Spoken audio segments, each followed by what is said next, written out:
Hello बच्चों, नई class में आपका एक बार फिर से बहुत बहुत स्वागत है।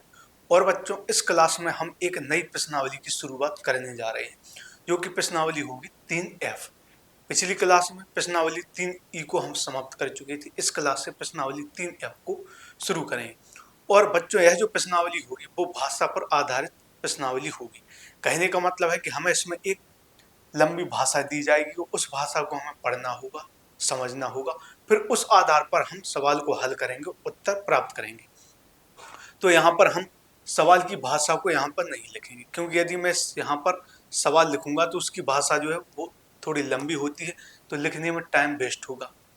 5 या 10 मिनट केवल लिखने में ही निकल जाएंगे। तो इसलिए मैं यहाँ पर सवाल लिखूंगा नहीं, सिर्फ नंबर डालूंगा और सवाल को समझाता चलूंगा। और इसके लिए मैं किताब का इस्तेमाल करूंगा। तो किताब से मैं पढ़ता जाऊंगा और सवाल को समझाता जाऊंगा। और आप लोग भी किताब रख लीजिएगा सामने, और उसको समझते हुए यहाँ पर भी आप समझते चलना है आप, क्योंकि मैं यहाँ पर किताब रखूंगा, उससे पढ़कर क्रम से सवाल को हल करूंगा। और आपको समझने के लिए आपको भी वहाँ पर उस किताब को रखना होगा, और जैसे मैं यहाँ पर समझाऊंगा वैसे ही आप वहाँ पर उस सवाल की भाषा को पढ़ते जाइएगा और समझते जाइएगा। क्योंकि इसमें जो भाषा वाले सवाल है, तो इसमें भाषा मुख्य इम्पोर्टेंट है, क्योंकि भाषा को हमें बहुत ही अच्छे तरीके से पढ़ना होता है, तभी सवाल का हम उत्तर प्राप्त कर सकते हैं। तो चलिए बच्चों, सवाल की शुरुआत करते हैं और पहले सवाल से हल करेंगे। तो सबसे पहले हम किताब में लिए हूँ, तो किताब से मैं पढ़ता जाऊंगा और समझाता जाऊंगा। आप लोग अच्छे तरीके से समझिए। तो पहला सवाल क्या है? तो पहला सवाल जो बच्चों इसमें दिया गया है, तो इसमें बोला गया है कि निम्नांकित कथन को समीकरण द्वारा व्यक्त कीजिए। तो हमें इसमें पहले सवाल में उत्तर प्राप्त नहीं करना है। उसमें बोला गया है कि हमें एक समीकरण द्वारा उसको दर्शाना है। जो भी सवाल होगा उसको हम पढ़ेंगे और उसका एक समीकरण बनाएंगे, लेकिन हल नहीं करना है, मतलब हमें उसका उत्तर प्राप्त नहीं करना। तो पहला जो सवाल है मैं पढ़ता हूँ। तो पहला सवाल है कि एक पिता की आयु उसके पुत्र की आयु से 4 गुनी है। इसमें बोल रहा है कि एक पिता की जो आयु है वो पुत्र की आयु से 4 गुनी है। तो ऐसी स्थिति में हम क्या करेंगे? जो पिता की आयु है वो पुत्र की आयु की 4 गुनी है। तो बच्चों, जब भी ऐसे सवाल आए कि किसी की आयु की गुनी हो, तो जिसके साथ गुना लगा हुआ है उसकी आयु को हम मान लेंगे। जैसे इसमें बोला गया है कि पिता की आयु पुत्र की आयु की गुनी है, पुत्र की आयु से 4 गुनी है। तो यदि हम पुत्र की आयु को x मान लेते हैं, तो पिता की आयु अपने आप 4x हमें प्राप्त हो जाएगी, क्योंकि जो पिता की आयु है वो पुत्र की आयु की 4 गुनी है। और जब हमने पुत्र की आयु x मान ली, तो पिता की आयु उसकी 4 गुनी हो जाएगी। तो x में 4 का गुणा करेंगे तो 4x हो जाएगा। और यहाँ पर जो भी हम आयु मानते हैं वो वर्तमान आयु होती है। तो यहाँ पर बच्चों हम सबसे पहले मानेंगे कि माना, लिखेंगे माना पुत्र की वर्तमान आयु, पुत्र की वर्तमान आयु, जो भी आयु मानेंगे वो हम वर्तमान की मानेंगे। माना पुत्र की वर्तमान आयु बराबर x वर्ष, आयु है तो वर्ष में हो, है तो पुत्र की वर्तमान आयु हो। अब इसमें बोल रहा है कि पिता की जो आयु है पुत्र की आयु की 4 गुनी है। तो पिता की आयु, अब पिता की आयु क्या होगी? तो यहाँ पर लिखेंगे पिता की वर्तमान आयु, पिता की वर्तमान आयु। अब जो पिता की आयु है वो पुत्र की आयु की 4 गुनी है। तो हमने पुत्र की आयु x मान ली, तो पिता की आयु क्या हो जाएगी? तो x में हम 4 का गुणा कर देंगे। तो x में 4 का गुणा होगा तो ये 4x वर्ष हो जाएगी, क्योंकि पिता की आयु पुत्र की आयु की गुनी है। तो मैंने पहले ही बताया कि जिसके साथ गुना ऐसे शब्द लगे हों तो उसकी आयु को हम पहले मान लेते हैं। तो पुत्र की आयु x मानी, तो पिता की जो वर्तमान आयु होगी वो 4x वर्ष हो गई। अब आगे इसमें क्या बोल रहा है? अब इसमें आगे बोल रहा है कि 7 वर्ष बाद पिता की आयु। जब भी बच्चों ऐसी स्थिति दी जाए कि हमें 7 साल बाद या 10 साल पीछे ऐसा पूछा जाए, तो बाद की आयु निकालने के लिए हमें जोड़ना पड़ेगा। जैसे मैं कहूं कि मैं अभी मेरी उम्र 20 वर्ष है, तो 7 साल बाद क्या होगी? 7 जोड़ना पड़ेगा। 7 साल पहले क्या थी? तो 7 घटाना होगा। जब भी बाद की बात आए तो उसमें हमें जोड़ना है, क्योंकि आज हमारी जितनी उम्र है, कुछ साल बाद हमारी उम्र कितनी होगी तो उसमें कुछ जोड़ना होगा। कुछ साल पहले क्या होगी तो वो हमें घटाना होगा। लेकिन इसमें क्या होता है, जो भी हम जोड़ते हैं वो दोनों में जोड़ते हैं, और जो भी घटाते हैं वो दोनों में घटाते हैं। ऐसा नहीं कि एक को घटा दिया, एक में नहीं है, एक में जोड़ दिया दूसरे में नहीं हुआ, तो दोनों की आयु में हम जोड़ेंगे। तो इसमें बोला गया है कि 7 वर्ष बाद पिता की आयु। तो अभी देखें तो पिता की जो उम्र है वो 4x वर्ष है, और इसमें बोल रहा है कि 7 वर्ष बाद। तो अभी पिता की उम्र 4x वर्ष है आयु, तो 7 साल बाद क्या होगी, इसमें हम 7 जोड़ देंगे, तो यह बराबर किसके है। तो इसमें लिखा गया है कि 7 वर्ष बाद पिता की जो आयु है वो पुत्र की आयु की 2.5 गुनी है। तो 7 साल बाद पिता की आयु, तो पिताजी अभी 4x वर्ष के थे, तो 7 साल बाद 7 इसमें जुड़ेगा। अब बराबर पुत्र अभी कितने वर्ष का है, x वर्ष, 7 साल बाद कितने का हो जाएगा, 7, इसमें जुड़ जाएगा। तो जो भी जुड़ेगा वो दोनों में जुड़ेगा, और घटेगा तो भी दोनों में घटेगा, क्योंकि 7 साल बाद इसको ले जाएंगे तो 7 साल बाद इसी को ले जाएंगे, तभी इन दोनों की आपस में तुलना होगी। तो 7 वर्ष बाद यह पिता की आयु होगी, और 7 वर्ष बाद यह पुत्र की आयु। तो इसमें बोल रहा है कि 7 वर्ष बाद जो पिता की आयु है वो पुत्र की आयु की 2.5 गुनी है, तो इसमें हम 2.5 का गुना कर दें।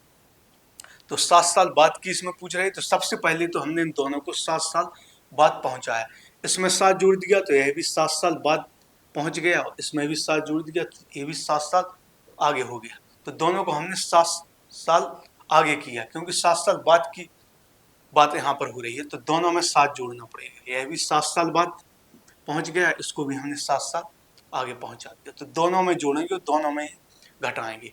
ऐसा नहीं कि किसी एक में जोड़ दिया वो किसी में नहीं हुआ, तो दोनों के साथ। तो 7 साल वह पिता की आयु हो गई, पुत्र की आयु की 2.5 गुनी। अब बच्चों इसको हमें हल नहीं करना, यहीं पर हमें समीकरण बना के छोड़ देना है। तो यह पहला सवाल होगा। तो उम्मीद है कि अच्छे तरीके से आपको समझ में आया होगा। तो इसी तरीके से हम सवाल का नंबर डालते जाएंगे और किताब की मदद से पढ़ते जाएंगे और समझाते जाएंगे, और आप लोगों को भी यही करना है, किताब को सामने रखना है, जिससे आप भी उसकी भाषा समझते जाए। अब इसका दूसरा सवाल है, अब दूसरा सवाल पढ़ते हैं। तो अब दूसरा जो सवाल है बच्चों, इसमें वो भिन्न का सवाल है।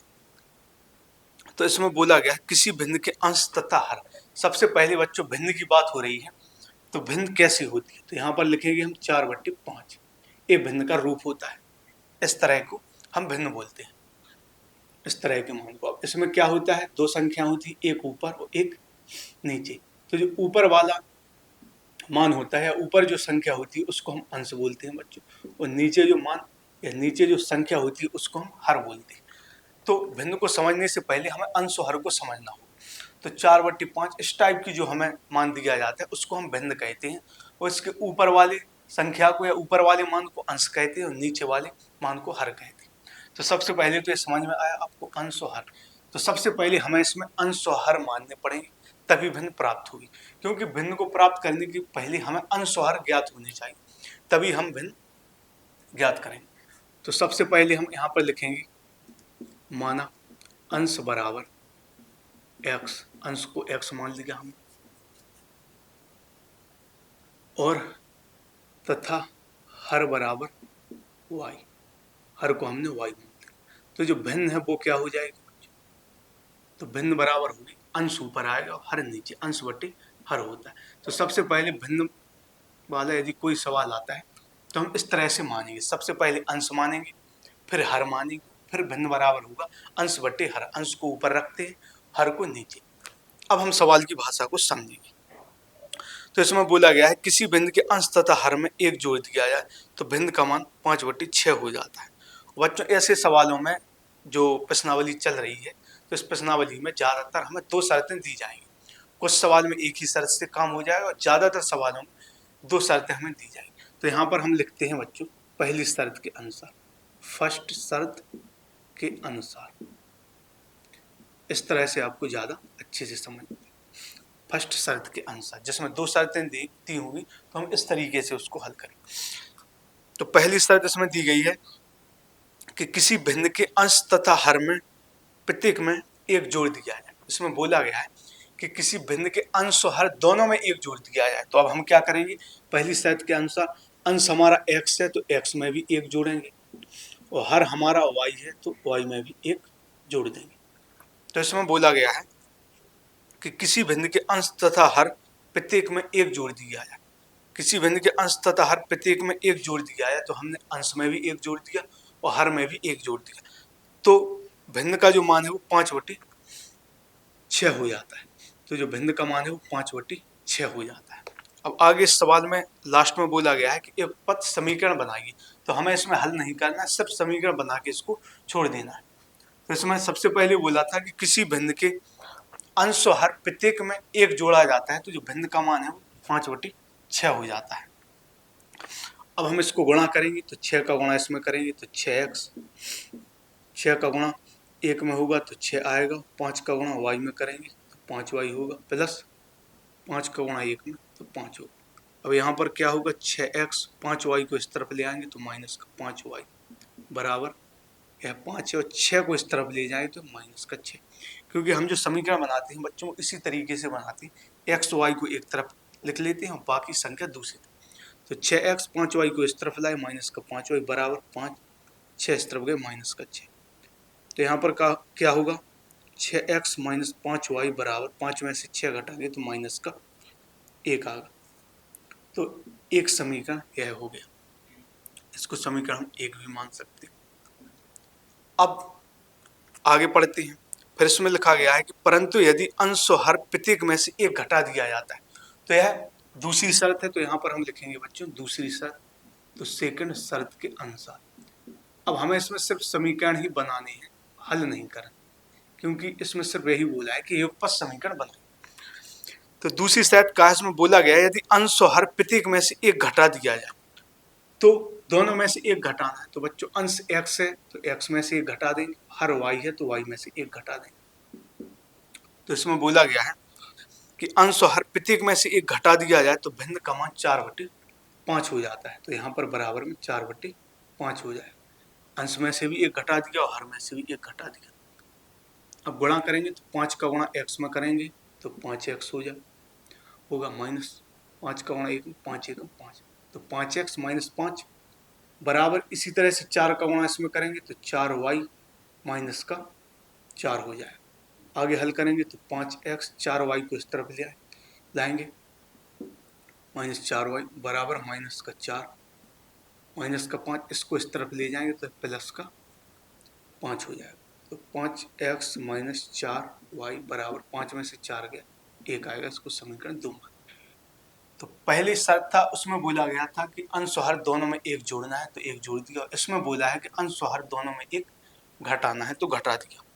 तो यह पहला और दूसरा समीकरण हो गया। अब इसमें समीकरण को हल नहीं करना है, सिर्फ वही पूछ रहा था कि युगपत समीकरण बनाइए, तो हमारे वो दोनों समीकरण एक हो गए।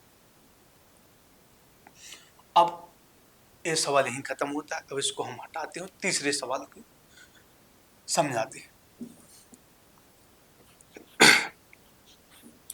तो इसको हम यहाँ पर हटा देते हैं। अब जो हमारा सवाल होगा बच्चों वो होगा तीसरा सवाल, और इसी तरह से इन इबारती सवालों को हम खत्म करें। तो तीसरा सवाल है, इसी तरह से बच्चों तीसरे सवाल की भाषा को पढ़ते हैं। तो तीसरा जो सवाल है इसमें बोला गया है बच्चों की 2 संख्याओं का योग 64 है। तो 2 संख्याएं हैं, अलग अलग हैं, कुछ भी हो सकती हैं। हमें यह तो नहीं दिया गया है कि वो संख्या कौन सी है, वो संख्या हमसे पूछी गई है। तो इसमें बोला है कि 2 संख्याओं का योग 64 है। तो 2 संख्या हैं जिनको हम जोड़ते हैं तो योगफल 64 आता है। आगे बोला गया है कि यदि उनमें से एक संख्या दूसरी संख्या की 3 गुनी है। तो सबसे पहले बोला गया है कि 2 संख्याओं का योग 64 है। फिर इसके आगे बोला गया है कि उनमें से एक संख्या दूसरी संख्या की 3 गुनी है। तो इसका मतलब है यदि हम एक संख्या x मान लेंगे तो दूसरी क्या हो जाएगी 3x, क्योंकि 2 संख्या हैं उनमें से एक संख्या दूसरे की 3 गुनी है। तो एक हो जाएगी x तो दूसरी 3x हो जाएगी। तो यहाँ पर क्योंकि इसमें हमें कंडीशन दी गई है कि एक संख्या दूसरी संख्या की 3 गुनी है और 2 संख्या है, तो यहाँ पर हम पहली संख्या को मानेंगे। माना पहली संख्या, तो पहली संख्या तो इसके बराबर बच्चों हम x मान लेंगे, पहली संख्या x। अब दूसरी क्या होगी, तो दूसरी संख्या इसमें बोला गया है कि एक संख्या दूसरी की 3 गुनी है। यदि हमने एक x मान ली तो दूसरी संख्या क्या हो जाएगी, x में 3 का गुणा हो जाएगा, क्योंकि 3 गुनी है तो यह 3x हो जाएगी। तो पहली संख्या हमने x मान ली, दूसरी इसकी 3 गुनी है। अब इसमें शुरुआत में बोला गया था कि दो संख्याओं का योग 64 है। तो क्या बोला गया था कि जो संख्याओं का योग है, संख्याओं का योग वो हमें 64 दिया गया है। तो संख्याओं का योग बराबर 64। साथ में ये भी बोला गया था कि एक संख्या दूसरे की 3 गुनी है। तो एक संख्या को हमने x मान लिया, दूसरे को 3x। अब दोनों संख्याओं का योगफल 64 है, तो यहाँ पर हम दोनों संख्याओं को जोड़ देंगे। तो पहली संख्या है x, दूसरी है 3x, तो इनका योगफल 64 हो जाएगा। x या अकेला x से एक x, इसमें 3x जोड़ेगा तो 3 हुई 4x बराबर 64 हो जाएगा। तो x बराबर हो जाएगा 64/4। तो x बराबर 16 चौके 64। तो 4 का भाग 64 में देंगे 16 बार जाए। तो एंड में पूछा गया है, तो लास्ट में पूछा गया कि तो संख्याएं ज्ञात कीजिए। तो हमें वो दोनों संख्याएं याद करेंगे। तो पहली संख्या क्या हो जाएगी, पहली संख्या x मानी, तो x का मान 16 आया, तो पहली संख्या तो होगी 16। अब दूसरी संख्या का क्या हो जाएगी, तो दूसरी संख्या बराबर हो जाएगी, दूसरी संख्या है 3x, तो 3 गुणा x का मान आया 16, 16 दिया 48। तो यह संख्या होगी, एक संख्या 16 होगी, दूसरी 48, और हम दोनों को जोड़ेंगे तो 64 ही आएगा। तो पहली संख्या को हमने x माना था, दूसरी इसकी 3 गुनी थी, तो दूसरी संख्या 3x होगी, दोनों का योगफल 64। तो इस तरह से अलग अलग जो संख्या निकल कर आई बच्चों, वो 16 और 48 आई। तो इस तरह से इस सवाल को भी हमने अच्छे तरीके से समझा। अब इसको यहाँ पर हम हटा देते हैं और चौथा सवाल समझते हैं। इसी तरह से सवालों को समझते चलेंगे। तीसरा सवाल हो गया, अब यहाँ पर होगा चौथा सवाल। तो चौथा सवाल समझते हैं बच्चों क्या है। तो चौथा सवाल, इसमें अंश हर वाला दिया गया भिन्न। तो चौथा सवाल इसमें बोला गया यदि हम अंश में 1 जोड़ दें और हर में 1 घटा दें तो भिन्न 1 में बदल जाती है। तो यह भिन्न का सवाल है। तो सबसे पहले जब भिन्न वाला सवाल होता है तो उसमें हम अंश मानते हैं और हर मानते हैं, इसके बाद उस भिन्न को मानते हैं, क्योंकि भिन्न बराबर होती है, अंश ऊपर होता है हर नीचे, तो अंश बटे हर। तो यहाँ पर हम मानेंगे सबसे पहले माना अंश बराबर x मानेंगे, हर बराबर y मानेंगे, और इसके बाद जो हमारी भिन्न हो जाएगी वो हो जाएगी अंश बटे हर, भिन्न हो जाएगी अंश बटे हर। तो भिन्न की बात हो रही है, तो भिन्न में ऊपर अंश होता है, नीचे हर, तो हम अंश भी मानते हैं और हर। तो अंश को x मान लिया, हर को y, तो भिन्न बराबर क्या हो जाएगी, अंश बटे हर। अब आगे समझते हैं। तो इसमें जो पहली शर्त है वो लिखते हैं, क्योंकि इसमें हमें 2 शर्तें दी गई हैं। तो फर्स्ट शर्त के अनुसार हम लिखेंगे, और इसमें हमें पूरा सवाल है बच्चों जो हल करना है, और हल करके हमें उस भिन्न का मान निकालना है। सिर्फ शुरुआत के 2 ऐसे सवाल थे जिसमें हमें सिर्फ समीकरण बनाकर छोड़ना था, हल नहीं करना था। अब यहाँ से हमें पूरा उत्तर देना है। तो पहली जो शर्त है इसमें बोला गया है कि यदि हम अंश में 1 जोड़ दें तथा हर में 1 घटा दें, यदि हम अंश में 1 जोड़ दें और हर में 1 घटा दें, तो अंश में हम 1 जोड़ेंगे और हर में 1 घटाएंगे। तो अंश x है, तो इसमें हम 1 जोड़ेंगे, हर y है तो इसमें 1 घटाएंगे, क्योंकि इसमें बोला गया है अंश में 1 जोड़ दें तथा हर में 1 घटा दें तो भिन्न 1 में बदल जाती है। यदि अंश में 1 जोड़ दें बच्चों, हर में 1 घटा दें तो भिन्न 1 में बदल जाती है। तो इसका मतलब है कि भिन्न का जो मान है वो 1 के बराबर हो जाता है।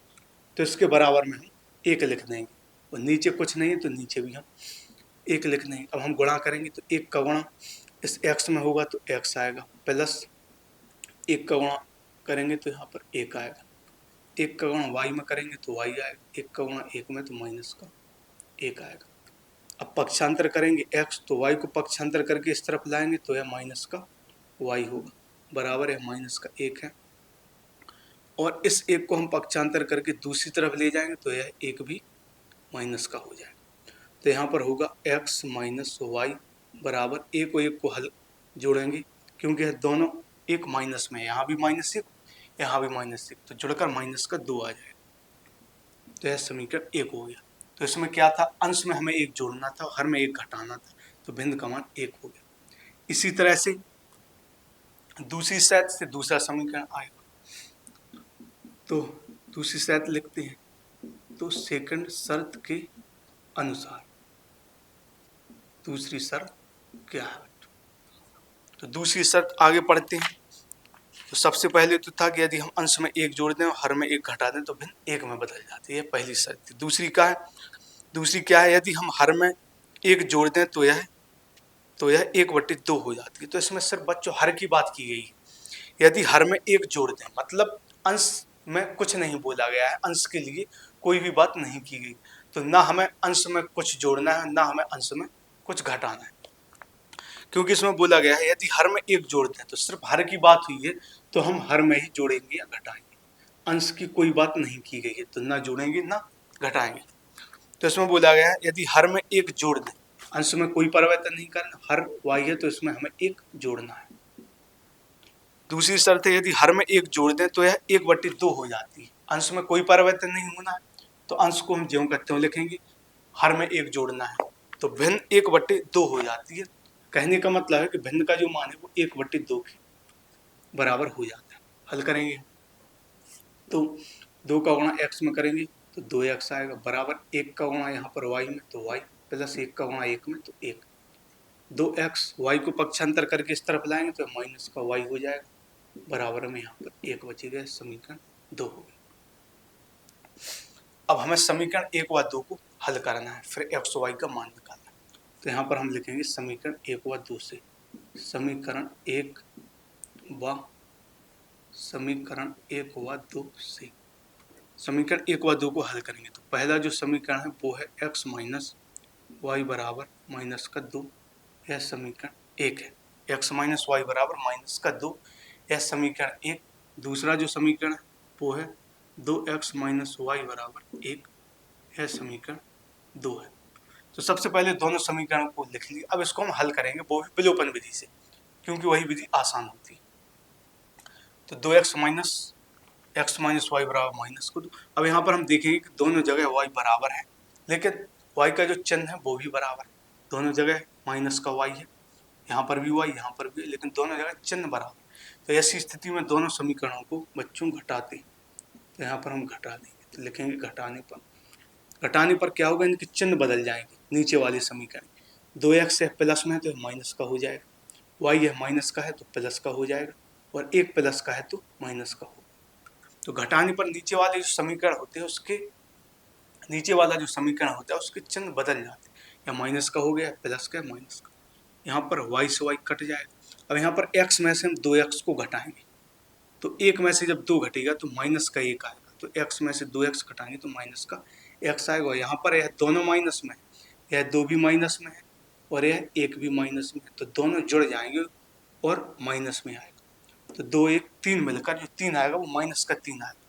अब माइनस इस तरफ भी है और माइनस इस तरफ भी है, तो माइनस से माइनस कट जाएगा, तो x का जो मान आ गया वो 3 आ गया, x का मान 3। अब हमें y का मान निकालना है, x का मान आ गया, अब हमें y का मान निकालना है, तो y का मान निकालते हैं। तो y का मान निकालना है अब हमें, तो x के मान को किसी भी समीकरण में रख दें। तो x के मान को हम किसी भी समीकरण में रख दें, तो 1 में रखते हैं हम, x के मान को समीकरण 1 में रखते हैं, 1 में भी रख सकते हैं, 2 में भी, तो 1 में रखते हैं। यहाँ पर लिखेंगे x का मान समीकरण 1 में, क्योंकि अब हमें y का मान प्राप्त करना है, तो x के मान को समीकरण 1 में रखेंगे। तो समीकरण 1 क्या है बच्चों, समीकरण 1 है x माइनस वाई बराबर -2। इसमें x का मान रखेंगे तो x का मान 3 आया, माइनस वाई बराबर -2।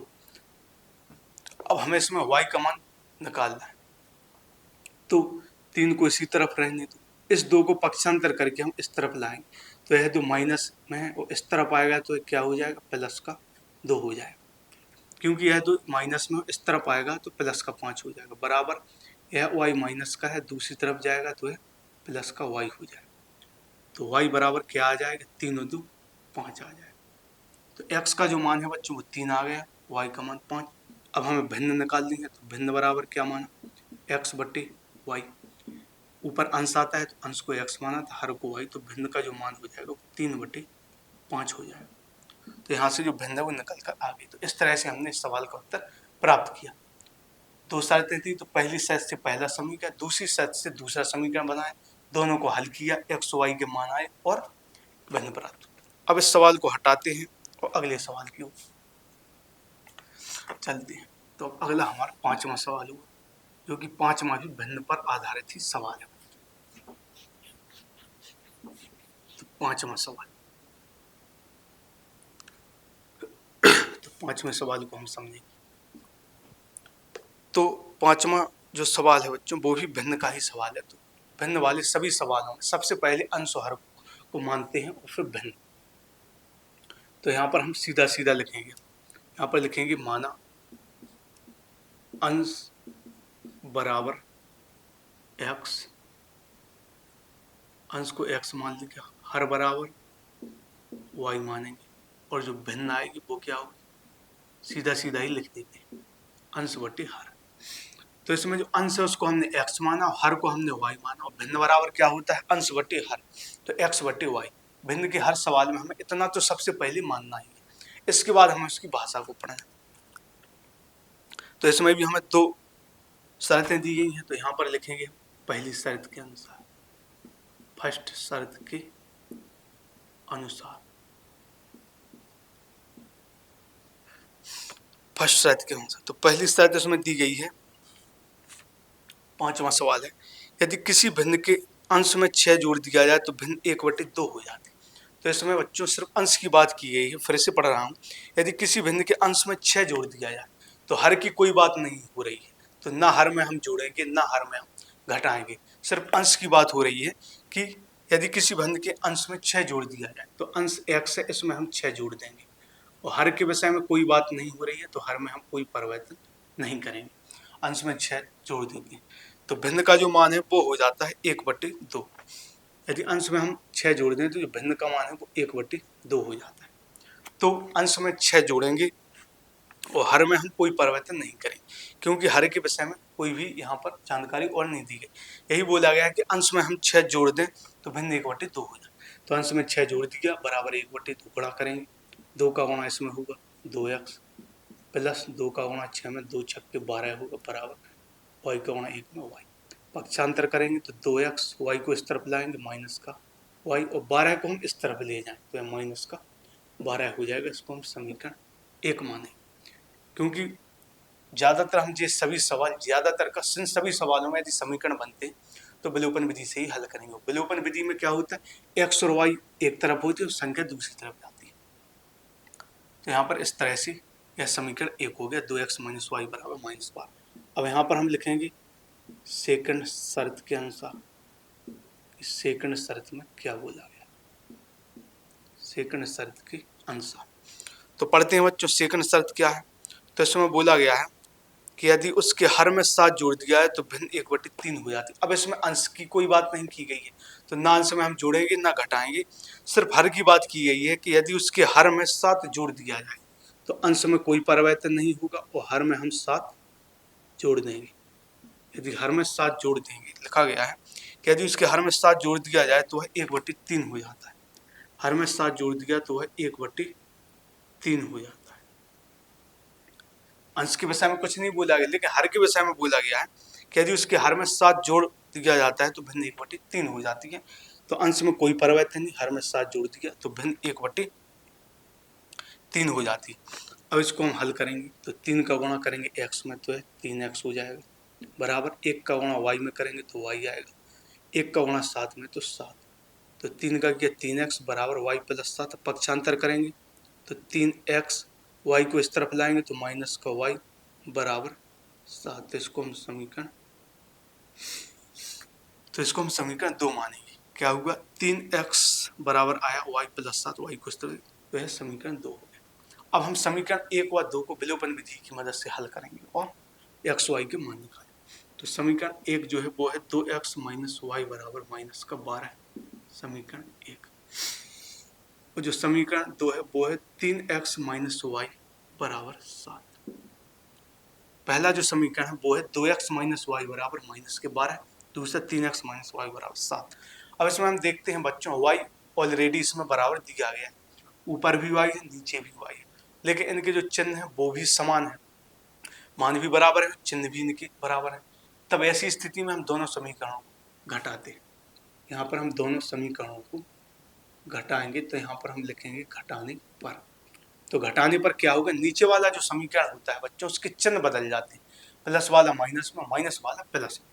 तो 3x यहाँ पर प्लस में, अब यह माइनस में हो जाएगा, y है माइनस में, प्लस में हो जाएगा, 7 प्लस में है तो अब यह माइनस में हो जाएगा। तो चिन्ह हमने इनके बदल दिए, तो y से y कट गया।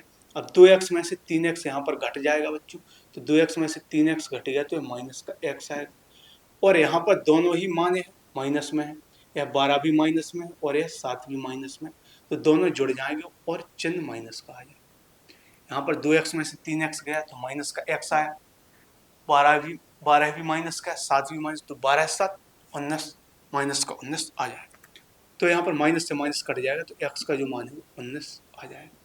अब हमें y का मान निकालना है, तो x के मान को हम किसी भी समीकरण में रख सकते हैं, चाहे तो 1 में चाहे तो 2 में। तो हम x के मान को समीकरण 1 में रखते हैं, तो यहाँ पर लिखेंगे x का मान समीकरण 1 में रखने पर, x का मान समीकरण 1 में, तो हम x की वैल्यू को समीकरण 1 में रख रहे हैं, जिसकी वजह से हम y का मान निकालते हैं। तो समीकरण 1 वो क्या है हमारा, समीकरण 1 है 2x माइनस वाई बराबर माइनस के 12, तो 2 गुणा x, x का मान 19 माइनस वाई बराबर माइनस का 12, 19 दूनी 38 हो जाएगा, माइनस वाई बराबर माइनस का 12, 19 दूनी 38 माइनस का वाई बराबर 12।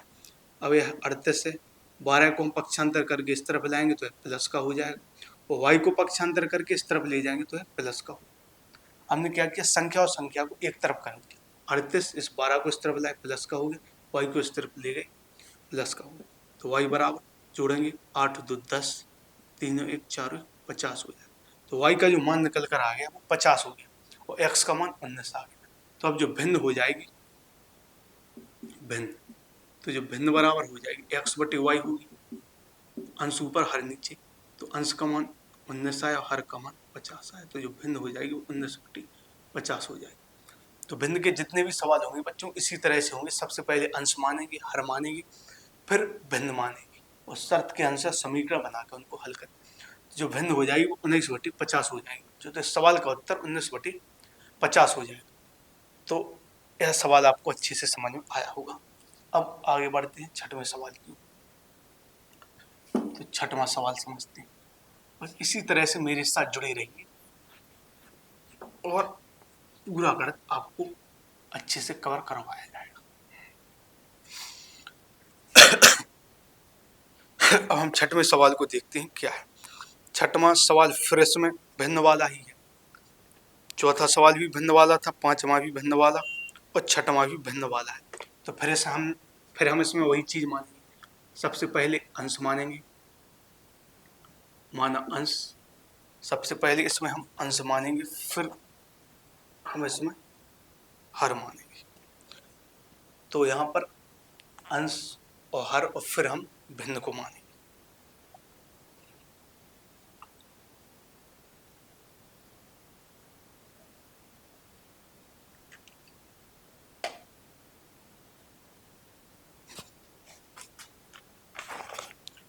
तो यहाँ पर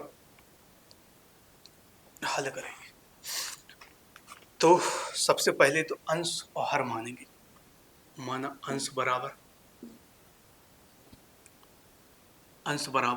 x मानेंगे, हर बराबर y मान लेते हैं, और जो भिन्न होगी वो x बटे y हो जाए। तो सबसे पहले तो हमने इसमें अंश और हर मान लिया, भिन्न वाला कोई भी सवाल हो तो हम सबसे पहले अंश और हर मानेंगे और फिर भिन्न, तो अंश को x, हर को y, भिन्न x बटे y। अब सवाल को हम पढ़ते हैं। तो भिन्न वाले सभी सवालों में हमें 2 शर्तें दी गई हैं, तो यहाँ पर हम लिखेंगे पहली शर्त के अनुसार, फर्स्ट शर्त के अनुसार देखेंगे पहली शर्त क्या है। तो इसमें बोला गया है बच्चों,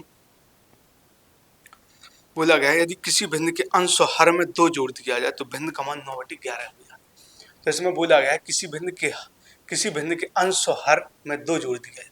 तो कहने का मतलब है बच्चों अंश में भी 2 जोड़ेंगे और हर में भी 2 जोड़ेंगे, क्योंकि इसमें दोनों के लिए बोला गया है। बोला गया है कि किसी भिन्न के अंश और हर में 2 जोड़ दिया है तो भिन्न का मान 9/11 हो जाता है। तो हम अंश में भी 2 जोड़ देंगे और हर में भी 2 जोड़ देंगे। अंश को x माना हमने और हर को y माना, तो अंश में भी 2 जोड़ देंगे और हर में। तो भिन्न का जो मान है बच्चों वो आ जाता है 9/11। तो इसको हम हल करके समीकरण बनाएंगे। हल करेंगे तो 11 का गुणा इसमें, तो 11x प्लस 11 दूनी 22 बराबर 9 का गुणा y में करेंगे तो 9y प्लस 9 दूनी 18। तो अंश और हर दोनों में 2 जोड़ दिया जाए तो भिन्न का मान 9/11 हो जाता है। तो 11x प्लस 22 बराबर 9y प्लस 18। अब 11x 9y को पक्षांतर करके इस तरफ लाएंगे तो है माइनस का 9y हो जाएगा बराबर 18। 22 को इस तरफ ले जाएंगे तो माइनस का 22 हो जाएगा। तो यहाँ पर आ गया 11x माइनस 9y बराबर माइनस 18 में से 22 जाएगा तो माइनस का 4 आ जाएगा, माइनस का 4। अब यहाँ पर हम सेकंड शर्त के लिखेंगे, सेकंड शर्त के अनुसार, और यहाँ पर अब हम दूसरा समीकरण बनाएंगे। या तो पहला समीकरण हो गया। अब दूसरा जो शर्त है, दूसरी शर्त है उसमें बोला गया है यदि अंश और हर दोनों में 3 जोड़ दिया जाए। अब बोला गया है कि अंश और हर दोनों में 3 जोड़ दिया जाए। तो बच्चों अंश में भी 3 जोड़ेंगे और हर में भी 3 जोड़ेंगे। आगे बोला गया यदि अंश और हर दोनों में 3 जोड़ दिया जाए तो भिन्न का मान 5/6 हो जाता है। तो अंश और हर दोनों में 3 जोड़ना है, तो 3 जोड़ दिया बराबर जो भिन्न का मान है 5/6 हो जाता है। तो यदि अंश और हर दोनों में 3 जोड़ दिया जाए तो भिन्न का मान 5/6 हो जाता है। अब इसको हम हल करेंगे तो 6 का गुणा x में करेंगे तो 6x आएगा प्लस 6 3 18 आएगा बराबर 5 का गुणा करेंगे तो 5y प्लस 5 3 15। 6 का गुणा करेंगे तो 6x प्लस 6 3 18, 5 का करेंगे यहाँ 5y प्लस 15। आगे हल करेंगे तो 6x 5y को इस तरफ लाएंगे माइनस का 5y बराबर 15, 18 इस तरफ ले जाएंगे तो माइनस का 18 हो जाएगा। तो 6x माइनस 5y बराबर 15 में से 18 गया तो माइनस का 3 हो जाएगा। यहाँ पर है समीकरण 2, समीकरण 2 आ गया। तो क्या होगा 11x माइनस 9y बराबर माइनस का 4, समीकरण 1। 6x माइनस 5y माइनस 3, समीकरण 2। समीकरण 1 और 2 को हल करेंगे। पहला जो समीकरण है वो है 11x माइनस 9y बराबर माइनस के 4। 11x माइनस 9y बराबर माइनस के 4 समीकरण 1 हो गया। दूसरा समीकरण क्या है? दूसरा समीकरण है 6x माइनस 5y बराबर 6x माइनस 5y बराबर माइनस का 3, समीकरण 2। 6x माइनस 5y बराबर माइनस 3। अब बच्चों हमें इसमें सबसे पहले तो इसमें हमें बराबर करना है, या तो x को बराबर कर लें या y को। तो यहाँ पर मुझे x का मान बराबर करना ज़्यादा आसान रहा। x का मान x का नहीं, दोनों ही इसमें बराबर करने में थोड़ी मेहनत करनी पड़ेगी। तो यहाँ पर किसी एक को बराबर कर दें। तो यहाँ पर बच्चों मैं x के मान को बराबर करता हूँ। यहाँ पर 11 है, तो यदि हम इसमें 6 का गुणा कर देंगे तो 11 छक्के 66 हो जाएगा। और यह 6 है, इसमें यदि हम 11 का गुणा कर देंगे तो यह भी 66 हो जाएगा। तो x दोनों जगह बराबर हो जाए।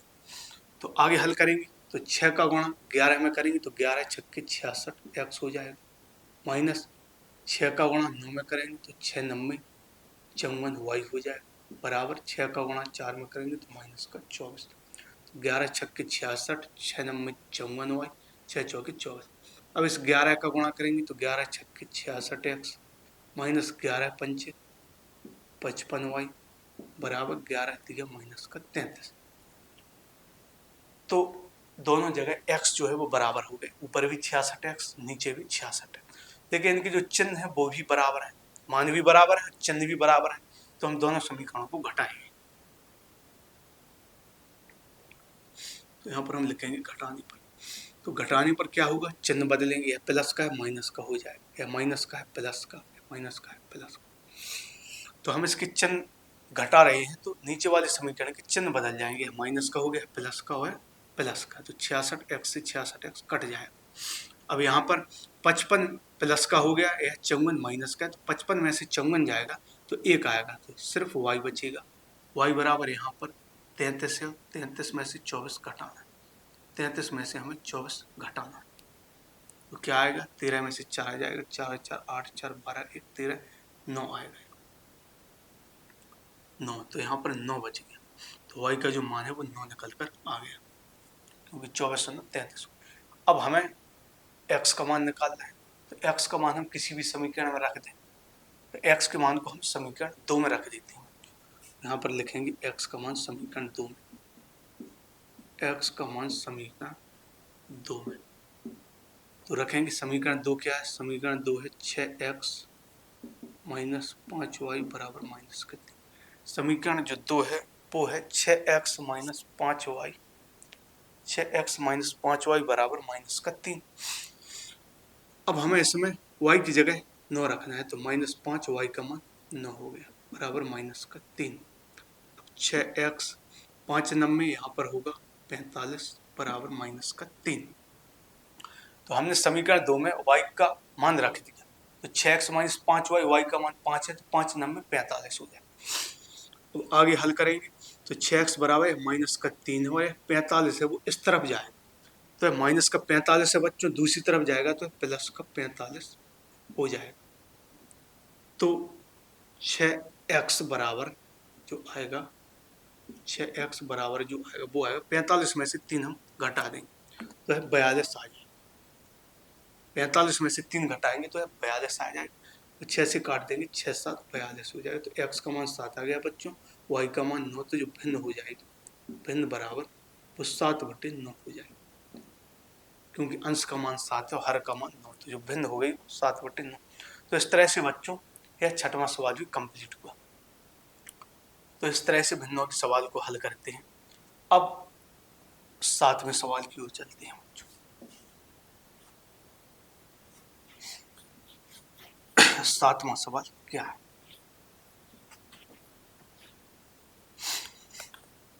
तो देखते हैं बच्चों 7वां सवाल। तो 7वें सवाल की भाषा पढ़ते हैं।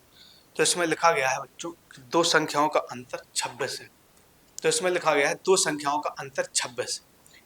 कहने का मतलब है दो संख्याएं हैं और हमें उनका अंतर दिया गया है। तो जब यदि बच्चों हम योगफल और अंतर की बात करें, तो योगफल में चाहे छोटी में बड़ी संख्या को जोड़ दें और चाहे हम बड़ी में छोटी संख्या को जोड़ दें, कोई परिवर्तन नहीं होता। लेकिन बच्चों जब भी अंतर की बात होती है, योगफल में तो कोई परिवर्तन नहीं होता। जैसे हम 4 में 5 जोड़ दें तो भी 9 आएगा, 5 में 4 जोड़ दें तो भी 9 आएगा। लेकिन जब घटाने की बात होती है बच्चों, तो बड़ी में से हम छोटी संख्या ही घटाते हैं। तो फिर हम 4 में से 5 नहीं घटा सकते, तो फिर हम 5 में से 4 ही घटाएंगे।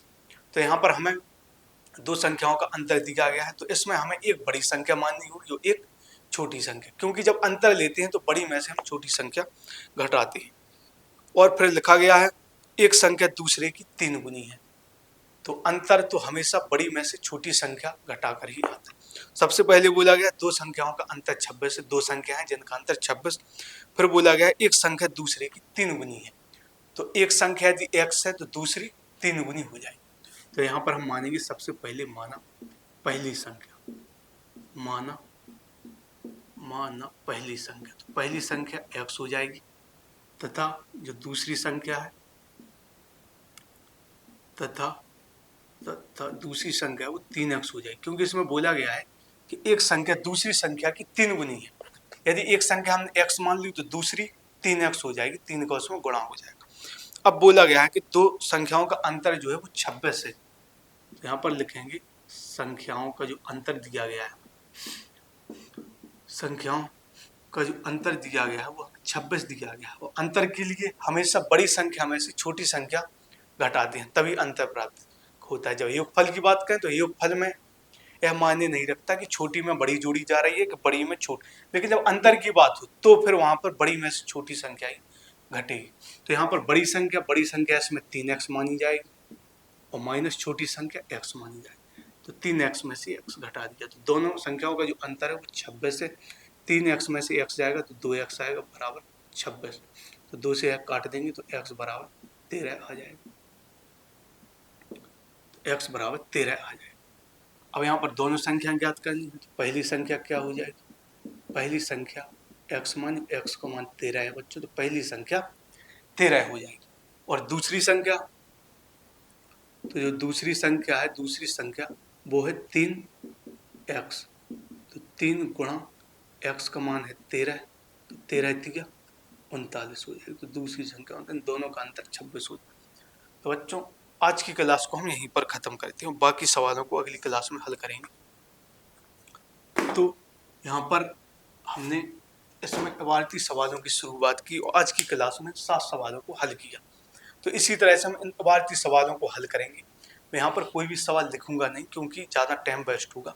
तो किताब से सवाल पढ़ता जाऊंगा और समझाता जाऊंगा। आप भी सामने किताब रख लेना और समझते जाना, सवाल को पढ़ते जाना।